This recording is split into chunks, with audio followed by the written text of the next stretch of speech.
Yan, truck ko. Tukod pa din. Hindi pa rin nakasakay ng barko kay ayaw pa rin ng kapitan umalis. Ayaw pa kami paakyatin ng barko. Ano, dami na nakatukod oh. Truck ko yan. Ito, nakapila.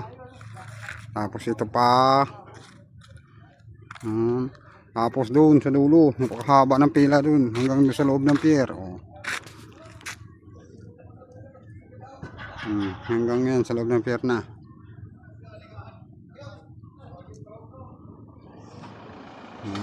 Andun papasok ng pier yun. May nagsidatingan pa oh. Dalawang araw na natukod. Ayan, pa hanggang sa dulo, sa pier mismo, sa malapit sa barko, puno.